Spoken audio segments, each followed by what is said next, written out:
Very good evening class. Welcome to YouTube channel RPSC bio academy. देखिए, हम जो topic discuss कर रहे थे वो कर रहे थे sexual reproduction in flowering plants, जिसमें माइक्रोस्पोर का डेवलपमेंट हम देख रहे थे। कल की क्लास में हमने प्री पोलिनेशन डेवलपमेंट को देख लिया था। आज हम बात करेंगे बी पॉइंट की, पोस्ट पोलिनेशन डेवलपमेंट।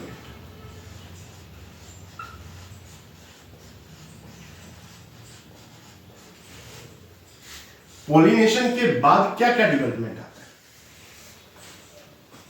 अगर मैं पोस्ट पोलिनेशन डेवलपमेंट की बात करूं तो बेसिकली ये डेवलपमेंट कहां होगा? स्टिग्मा।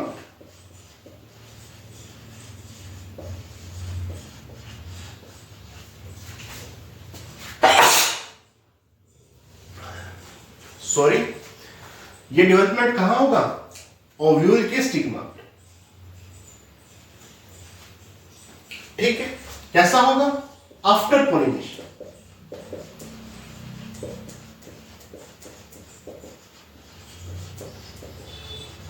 पोलिनेशन के बाद यहां पर होगा क्या? जो पोलन ग्रेन है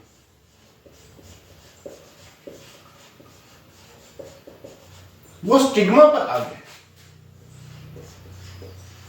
क्योंकि यहां पर पोलिनेशन कंप्लीट हो चुका है। तो कहां पर आ गया? स्टिग्मा में। अब पोलन ग्रेन स्टिग्मा से मॉइस्चर और शुगर को एब्जॉर्ब करेगा।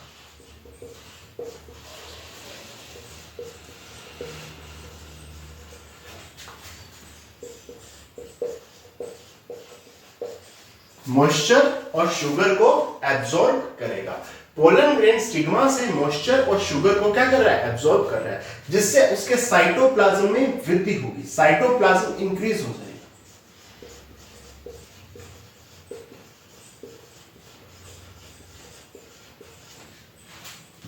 साइटोप्लाज्म क्या हो जाएगा? इंक्रीज हो जाएगा। जैसे ही साइटोप्लाज्म इंक्रीज होगा तो साइटोप्लाज्म एक प्रेशर बनाएगा। साइटोप्लाज्म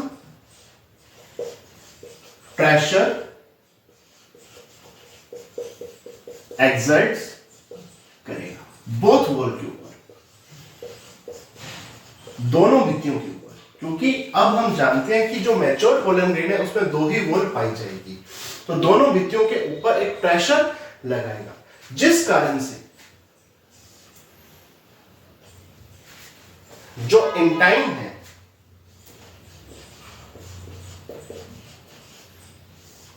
कौन है? इंटाइन, ये बाहर आ जाएगी एक ट्यूब की फॉर्म में, एक ट्यूबुलर स्ट्रक्चर के रूप में, जिसे कहेंगे पोलन ट्यूब।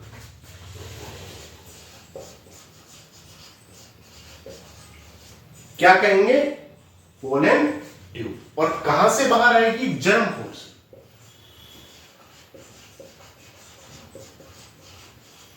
जर्म पोर से पोलन ट्यूब का फॉर्मेशन हो जाएगा। पोलन ग्रेन जैसे स्टिग्मा के ऊपर आएगा तो वो स्टिग्मा से मॉइस्चर और शुगर को एब्जॉर्ब करेगा, जिससे उसका साइटोप्लाज्म इंक्रीज हो जाएगा, जिससे एक प्रेशर बनेगा दोनों वॉल के ऊपर, और जो इंटाइन है वो बाहर आ जाएगी जर्म पोर से। जर्म पोर वो जगह है जहां पर एक्साइन या तो एब्सेंट है या बहुत पतली लेयर के रूप में, थिन लेयर के रूप में पाई जा रही है। तो जो इंटाइन है वो बाहर आ जाएगी जर्म पोर से और एक ट्यूबुलर स्ट्रक्चर बनेगी, जिसे क्या कहेंगे? पोलन ट्यूब कहेंगे। यदि मैं आगे बात करूं,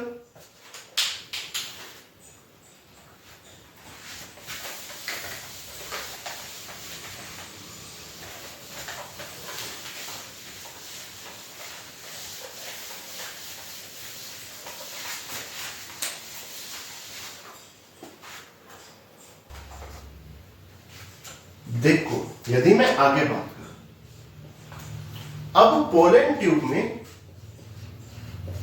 जो पोलन ट्यूब का फॉर्मेशन अभी हुआ है, उस पोलन ट्यूब में सबसे पहले vegetative cell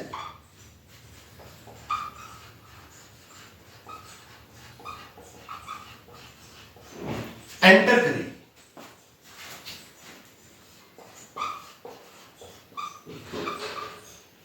vegetative cell enter करेगी और एकदम टर्मिनल पोजीशन पर पहुंच जाएगी।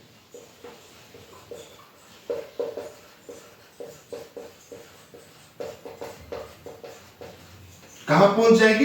टर्मिनल पोजीशन पर। तो पोलन ट्यूब वेजिटेटिव सेल में, पोलन ट्यूब में वेजिटेटिव सेल एंटर करेगी और एकदम टर्मिनल पोजीशन पर पहुंच जाएगी। इसके बाद पोलन ट्यूब में spindle shape generative cell enter करेगी।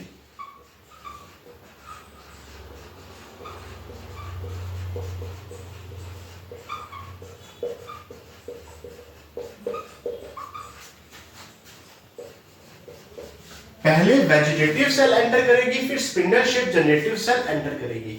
जैसे ही पोलन ट्यूब में स्पिंडल शेप जनरेटिव सेल आ गई, अब जनरेटिव सेल में माइटोटिक डिवीजन होगा।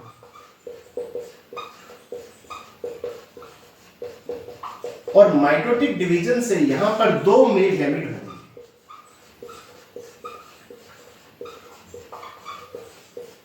दो क्या बनेंगे? मेल गैमेट बनेंगे। तो बेसिकली यहां पर जो मैच्योर माइक्रोस्पोर होगा,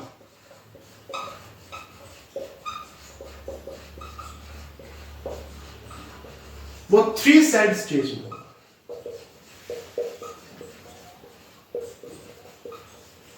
3 सेल स्टेज में आएगा। तो बेसिकली यहां पर क्या हुआ? जो जनरेटिव सेल है इसमें माइटोटिक डिवीजन हुआ, समसूत्री विभाजन हुआ और इसमें दो मेल गैमेट बने। तो दो मेल गैमेट और एक यहां पर पहले वेजिटेटिव सेल है। तो 3 सेल स्टेज यहां पर मैच्योर माइक्रोस्पोर में पाई जाएगी, जो कि एंजियोस्पर्म का स्पेसिफिक कैरेक्टर है।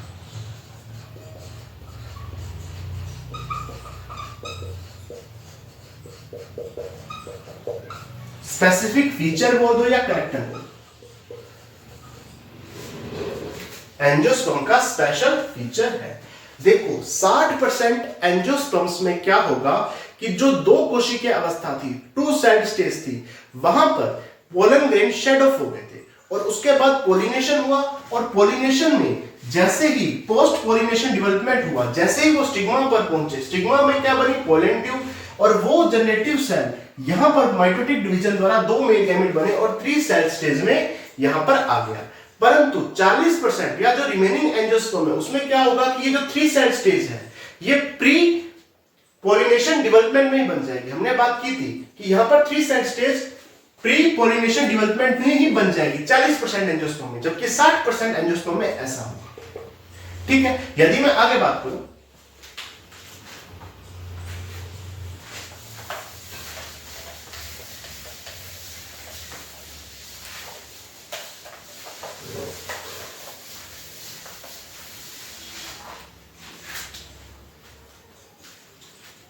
देखिए ये जो 3 सेल मेल गैमेटोफाइट बना है, 3 सेल मेल गैमेटोफाइट बना है। बेसिकली ये स्पेशल फीचर किसका है? एंजियोस्पर्म का। हम बात कर चुके।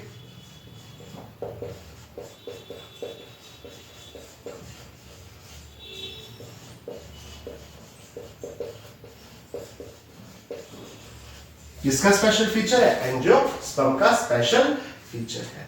अगर मैं यहां पर आगे बात करूं तो ये जो मेल गैमेटोफाइट है ये हाईली रेड्यूस्ड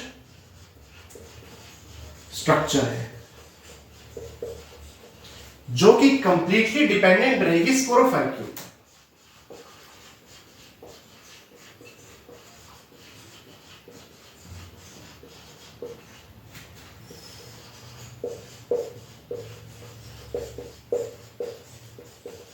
किसके ऊपर कंप्लीटली डिपेंड रहेगी? स्पोरोफाइट के ऊपर। ये जो 3 सेल्ड मेल गैमेटोफाइट है ये स्पेशल फीचर किसका है? एंजियोस्पर्म का। और हाईली रेड्यूस्ड स्ट्रक्चर है, कंप्लीटली डिपेंड किसके ऊपर रहेगी? स्पोरोफाइट के ऊपर रहेगी। और माइक्रो स्पोर मदर सेल से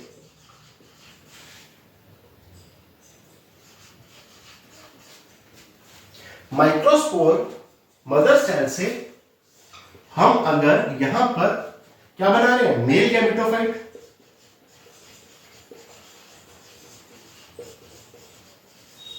तो 2 समसूत्री विभाजन और एक अर्धसूत्री विभाजन की रिक्वायरमेंट रहेगी। एक मियोसिस अर्धसूत्री विभाजन और 2 माइटोसिस समसूत्री विभाजन। तो कितने समसूत्री विभाजन चाहिए? 2 समसूत्री विभाजन चाहिए। कितना अर्धसूत्री विभाजन चाहिए? तो 1 अर्धसूत्री विभाजन की रिक्वायरमेंट रहेगी।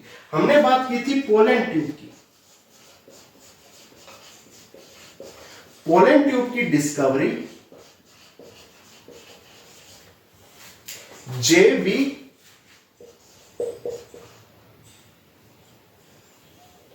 पोलैंड ट्यूब की डिस्कवरी जीबी एमिकी ने पोर्चुलेका में की थी। पोर्चुलेका में की थी। तो पोलैंड ट्यूब की जो डिस्कवरी थी वो किसने की थी? जीबी एमिकी ने पोर्चुलेका में की थी। और लॉन्गेस्ट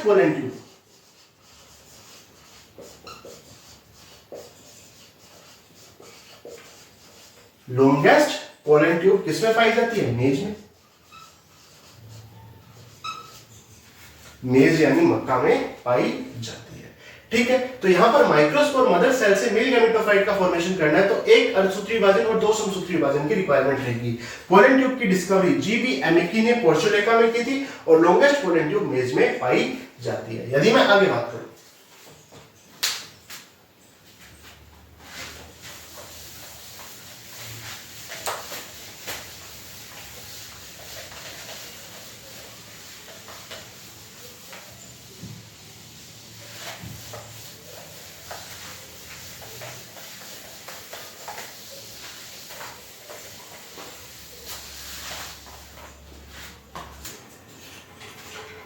देखो आगे बात करते हैं female reproductive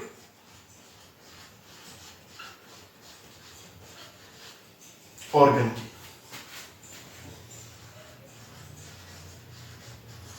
female reproductive organ की। यदि मैं फीमेल रिप्रोडक्टिव ऑर्गन की बात करूं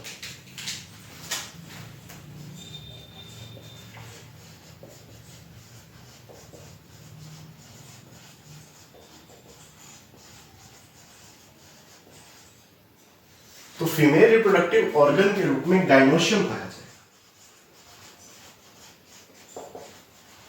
क्या पाया जाएगा? गाइनोशियम पाया जाएगा।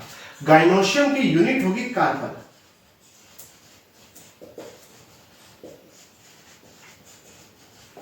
गाइनोशियम की यूनिट क्या होगी? कार्पल होगी। ये गाइनोशियम की यूनिट है, या यूं कहूं तो बहुत सारे कार्पल्स आपस में मिलकर गाइनोशियम बनाएंगे। बहुत सारे कार्पल्स आपस में मिलकर गाइनोशियम बनाएंगे। तो गाइनोशियम की यूनिट क्या होगी? कार्पल। परंतु कई ऐसे गाइनोशियम भी देखने को मिलेंगे जो मोनोकार्पलरी होंगे।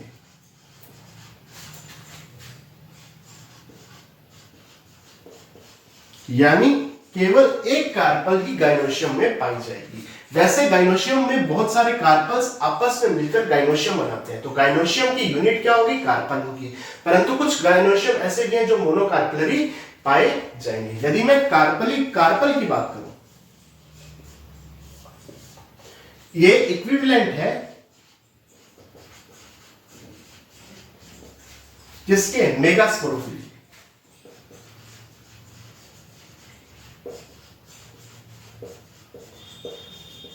इसके इक्विवेलेंट है मेगास्पोरोफिल के। अगर मैं कार्पल की स्ट्रक्चर की बात करूं तो यहां पर आपको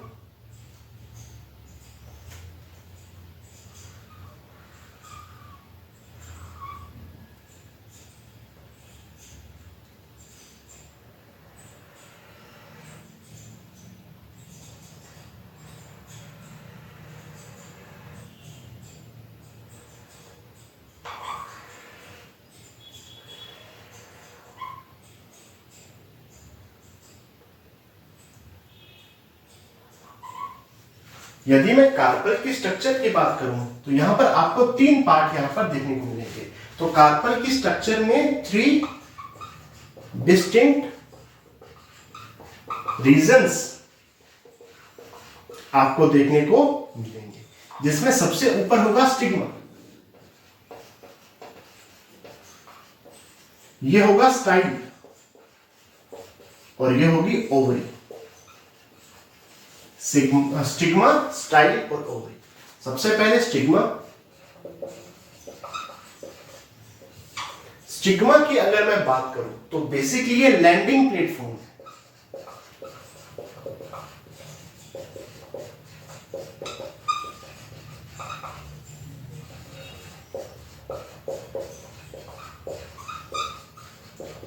पोलन ग्रेन का क्या है? Landing platform. स्टिग्मा क्या है? लैंडिंग प्लेटफॉर्म है पोलन ग्रेन का। दूसरा है स्टाइल। लॉन्ग है, इलोंगेटेड है,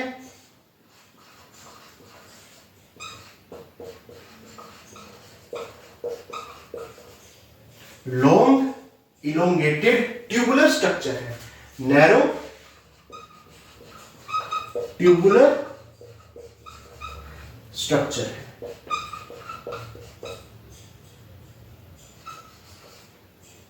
long elongated narrow tubular structure है। तीसरा है ओवरी। ओवरी की बात करूं तो इसका जो बेस पार्ट होगा वो स्वोलन होगा, फूला हुआ, जिसे क्या कहेंगे? ओवरी कहेंगे। तो स्टिग्मा, स्टाइल और ओवरी, ये तीन पार्ट किसके हैं? कार्पल के। कई बार गाइनोशियम में एक ही कार्पल पाई जाती है, इसे मोनोकार्पलरी कंडीशन कहते हैं। लेकिन कई बार बहुत सारी कार्पल्स आपस में मिलकर गाइनोशियम बनाती है, तो गाइनोशियम की जो यूनिट होगी वो क्या होगी? कार्पल होगी। ये बेसिकली है क्या? फीमेल रिप्रोडक्टिव ऑर्गन है गाइनोशियम, जो कि बहुत सारी कार्पल या एक कार्पल का मिलकर बना होता है। यदि मैं आगे बात करूं,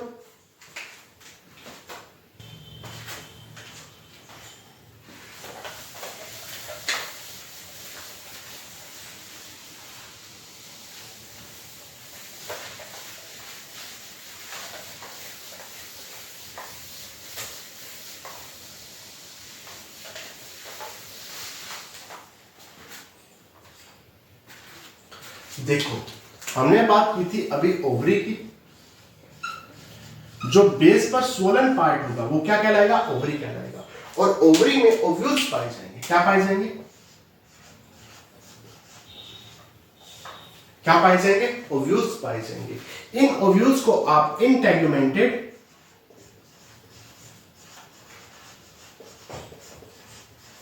मेगास्पोरेंजिया बोल सकते हो।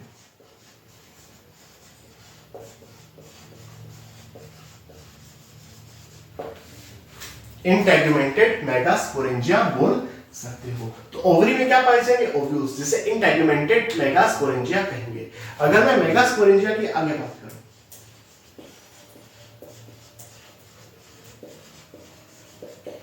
मेगास्पोरेंजिया लगी रहेगी, बॉन्ड रहेगी।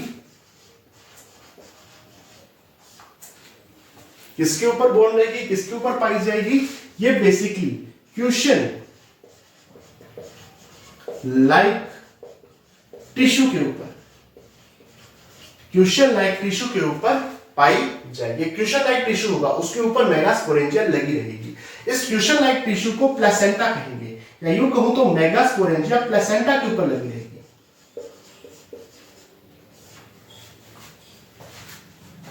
इसके ऊपर? प्लेसेंटा के ऊपर। तो मेगास्पोरेंजिया किसके ऊपर लगी रहेगी? क्यूशन लाइक टिश्यू के ऊपर, प्लेसेंटा के ऊपर लगी रहेगी। यदि मैं यहां पर आगे बात करूं तो बेसिकली प्लेसेंटा पाई कहां जा रही है? इन दी ओवेरियन कैविटी। जो ओवेरियन कैविटी है उसके अंदर पाई जा रही है, ठीक है। और प्लेसेंटा के ऊपर क्या लगे हुए? ओव्यूल्स लगे हुए हैं। और ओव्यूल्स की बात करूं तो ओव्यूल्स की संख्या एक भी हो सकती है, मोर देन वन भी हो सकती है। ओव्यूल्स की संख्या एक भी हो सकती है और एक से ज्यादा भी हो सकती है। जैसे पैडी में एक ओव्यूल पाया जाता है, वीट में एक ओव्यूल पाया जाता है। पैडी हो गया, वीट हो गया, मैंगो हो गया। वीट, पैडी और मैंगो। और एक से ज्यादा ओव्यूल किसमें पाए जाएंगे? पी से पैडी, पी से पेपावर या पपाया कर दो, पपीता। पी से पैडी, पी से पपाया। डब्ल्यू से वीट, यहां पर वाटरमेलन, वाटरमेलन आ जाएगा। और ऑर्किड्स।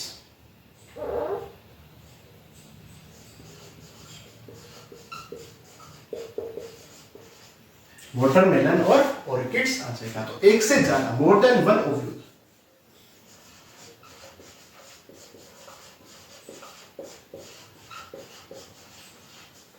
पपाया, वाटरमेलन और ऑर्किड्स में पाए जाएंगे।